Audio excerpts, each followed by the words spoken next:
is what a bunch of spoiled brats that need attention look like. Y'all get your own cause. Thank you. We came with microphones. You came with a handheld speaker.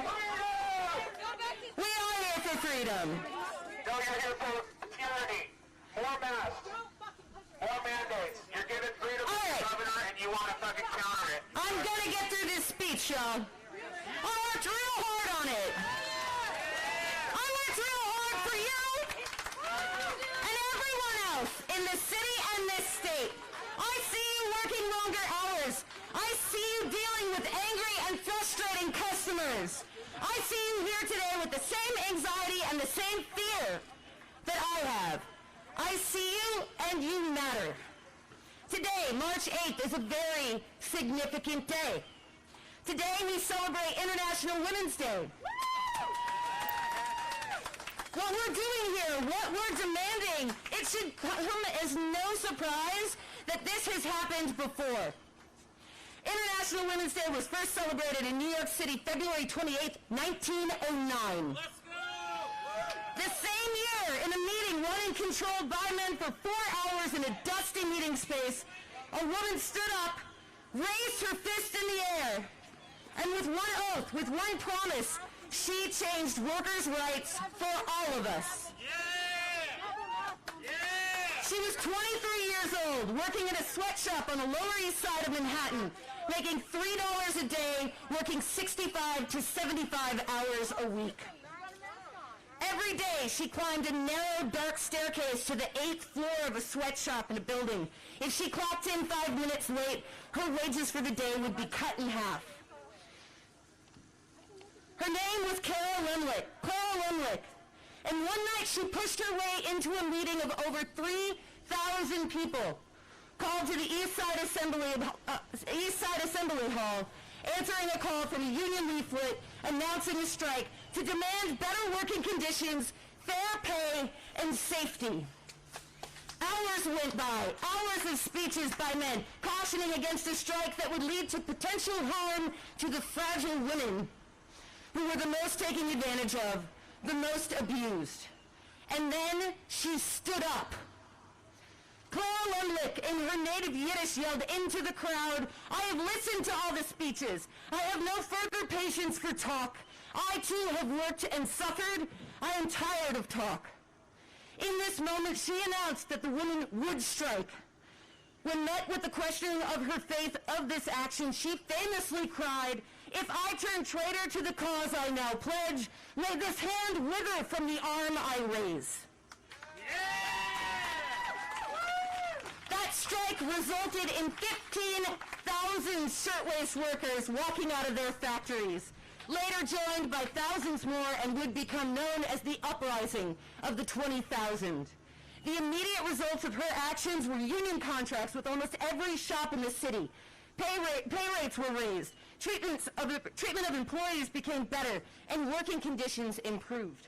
Clara's actions paved the way for the labor laws and workers' rights that we all experience now. The 40-hour work week, a minimum wage, safety protocols, and in some states, the right to collective bargaining.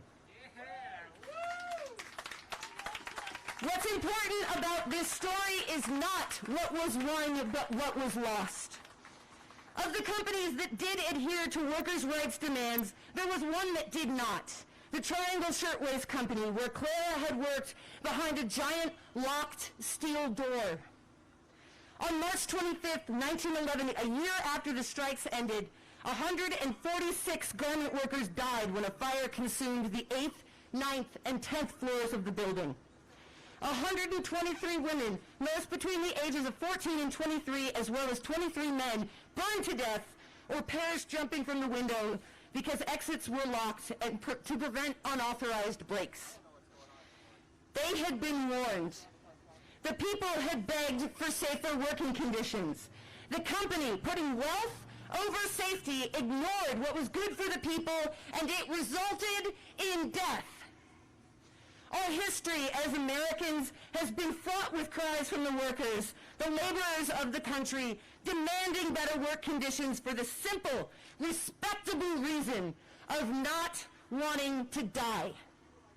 We have demanded better pay so we can feed ourselves and our families, so we can afford to live in the cities that we make run on time. We can afford to send our children to schools that we ourselves work in, so they are safe, so they are healthy, so we have the basic human right to equality of life. How can we have that quality of life if our right to be safe at work is now taken away? You have the right to wear a mask still, ma'am. How can we come home to our families? How can we take care of our loved ones if we are exposed at work to a deadly virus? Doesn't your mask work? Governor Abbott, I'm calling you out. The decision to reopen the state at 100% has made Texas the Triangle Shirtwaist Factory of the country. And we are all now locked behind steel doors, waiting for a spark.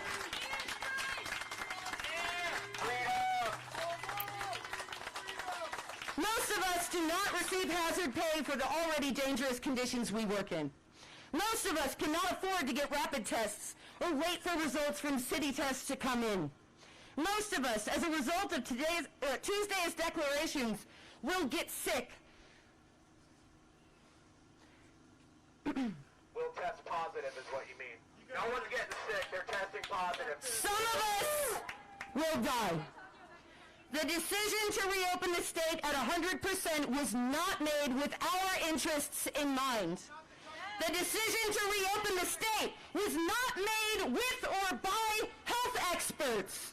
The decision to remove the mask mandate was not made by anyone who has had to argue over and over again with a customer to keep it on for the length of one fucking transaction. My body, my choice. These are not acceptable working conditions. Say it with me. These are not acceptable working conditions. Does your mask work? Doesn't your mask work? I Works, no problem, right? have a mother I have to call every day and tell her I'm safe. And tell her I don't have any symptoms yet. That my coworker got sick, but I didn't catch it so far. How much longer do I have to make these calls? How much longer will my family worry about me tending a bar as if I'm fighting a war? The answer is vaccinate. Vaccinate first. Vaccinate responsibly. And sure, the businesses rushing to be opened won't close again because their staff gets sick. Spend the time and energy that went into a press conference about reopening on rapid and fair vaccine distribution for the workers who are the backbone of the Texas economy. Spend the money. Invest in your workers. Invest in us. Take care of us like we take care of you. So what do we want? 70 before 100. What do we want? 70 before 100. Vaccinate 70% of all essential workers before reopening Texas to 100%. Let us have our health, our safety, and our rights. Your health, your safety, your rights. Let us live and continue to work in the great state of Texas. We have value, and today we control the volume.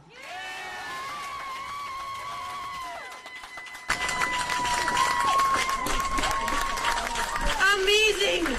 Jeanette, oh my God. I can hear Jeanette talk all day. Guys, thank you so much for coming. We have a petition. We need you to sign it. It is over here. You can get access to signing it. Lewis is going to help you with that. We need to put pressure to get us eligible to get vaccines by Wednesday. So we need to be calling EVAP. We have the number on our petition, also on our Instagram. We have to call them and let them know we need vaccines now. We need to pressure our local government to get us to help with vaccine distribution, which Jeanette can help with and is happy to help with. So let's get that happening. And we need to put pressure on businesses like Tipsy Alchemist in Dallas, Lonesome Dove in Austin, Cover 2 in Austin, that are going to put their workers at risk, and they are going to put them at risk of not just getting coronavirus when they have no health care, but also violence. The violence that's about to happen from fuckwits like this that are now going to come into our workplace, where today I can tell dumbass to fuck off, but if I do that at work, I might get fired and not unemployment, which I goddamn need. I have amazing customer service. Come see me, baby. I would like to thank our security over here, our essential workers, our speakers today. We'll be here. We'll be hanging out. Come talk to us. Organize workers. That is the most important thing. Follow Restaurant Organizing Project, the Amplified Sound Coalition, Emergency Workplace Organizing Committee, and also Austin Mutual Aid, who had made sure to take care of us during the storm, who couldn't be here today, even though they endorsed this event, because they are currently working to keep feeding and distributing people with water and food. So please keep donating to them. They need a new headquarters, so if anyone can help them with that, reach out